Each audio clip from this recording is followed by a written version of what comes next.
Hey guys, hope you're all enjoying the Tides of Torment DLC, or at least the update to 7.0. So far, so good as far as I'm concerned. I've been enjoying it a little bit. I'm on my second campaign here. But anyway, I wanted to make this video really quickly, sort of a short and sweet one, for those of you who are like me, who find it a little bit difficult to go back to regular old vanilla after getting used to using a lot of the mods that improve the quality of the game.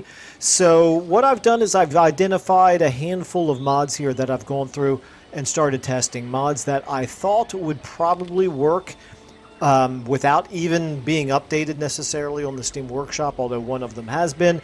Anyway, mods that are going to work for you in 7.0, at least as far as my early testing has been able to show. So these are mods. I prioritize the ones that I've been talking about recently on the channel. And so with no further ado, these are the ones that so far do seem to be working. Now keep in mind that the others will be updated in time. Hopefully I'll continue to keep an eye on them on the Steam Workshop and let you guys know more as I get through more testing and as I see updates beginning to happen. But anyway, the ones that I have started out with here that look to me like they are all working. The first and foremost, you can see right here in the settlement panel, we have the campaign ammo and devastation mod. Does appear to be working pretty much as expected. So as as the mask here, I have conquered our opening province here. And a couple turns have passed since I first took the Pillars of Unseen Constellations. It did drop to 5. It's now back up to 8. We are seeing the health, I should say the replenishment modifiers that are happening as a result of our settlement health being reduced. And unfortunately, I can't show the ammo because we don't actually have any missile units in our army. But I'm going to have some faith that that is working as well. If I find out otherwise, I will let you guys know.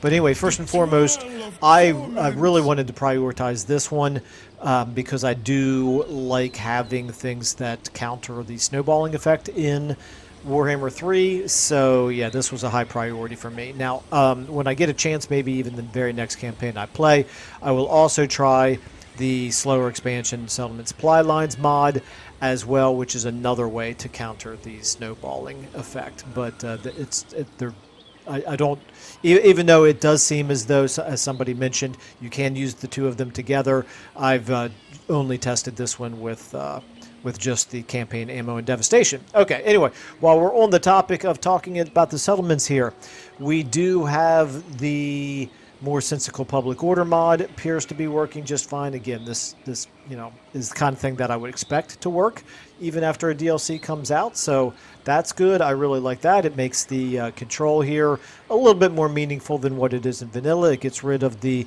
self-correcting mechanism, but it also makes these different levels of control more meaningful, because in regular old vanilla, all that you would normally do is basically only pay attention to your public order when it creeps down close to 100.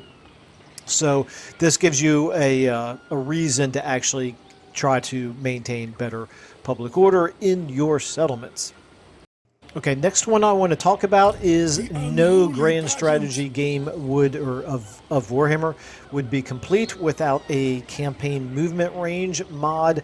And so I am testing out the one that I've been using more often than any other these days, which is the Brogus Harsh Dynamic Movement Range mod. And as you can see right here, campaign movement range reduced by 66%. So this is with a size 15 army. It will be reduced even more than that as I continue to grow this army, but there you go. That one is working as well. I presume some of the other campaign movement mods would work as well, but this has become my favorite recently, so I've been using this one. And then finally, last but certainly not least, an extremely important mod as far as I'm concerned, right here. Good old Victory Conditions Overhaul has already been updated, and the reason I am playing a campaign here as the Mask is that they have already created that team, or if it's a single individual, not exactly sure which, but anyway, they've already completed the routes here for the mask. So you've already got updated victory conditions, which, yeah, this is one of my absolute favorite mods for people who like playing thematically, who like a little bit of a little bit of guidance, you know, to a little bit of theme to follow in their sandbox game. You know, this is just an absolutely wonderful mod, but it does not yet have all of the legendary lords, just most of them.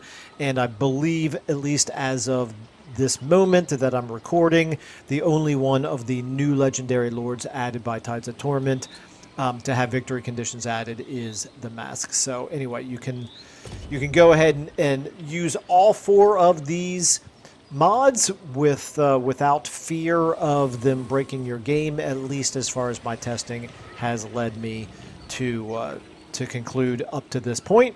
I think they're going to be pretty safe overall. I don't expect to find out otherwise. Now, battle mods, I'm going to test out some of those as well. I'm a little bit reluctant to test out battle mods right away, though, because I do want to see what changes, if any, I can see within the vanilla battles as well. But I'll just go ahead and mention, I do think some of the battle mods that I've recommended recently should work if you do want to go ahead and try to use those. Like, for example, the tougher siege tweaks. That mod hasn't been updated in, I think, like 2 years, and it has maintained, it has continued to work through multiple DLCs since then. So I'm pretty sure that one is going to work for you just fine, and probably also some of the others I've recommended recently, like the faster siege equipment construction and the I wouldn't say, probably not the more sensical or more consistent siege attackers. That's probably going to need to be updated because of new units and legendary lords being added to the game. So I'd probably hold off on that one. But anyway, okay. And for those of you who like Ass Ladders Beware, Ass Ladders Be Gone, that's probably going to work as well. I just don't use that one, so I haven't tested that one.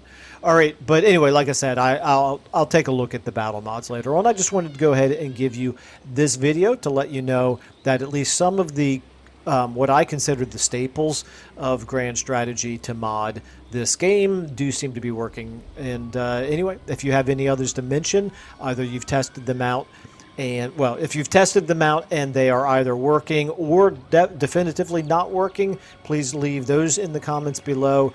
And if for some reason you're having any trouble with any of the 4 that I recommended based on this video, please let me know and I will immediately send out a correction. But like I said, I think they're going to be pretty safe. All right, anyway, I'm going to go ahead and leave it there. Thanks everybody so much for watching. I will see you guys in the next video.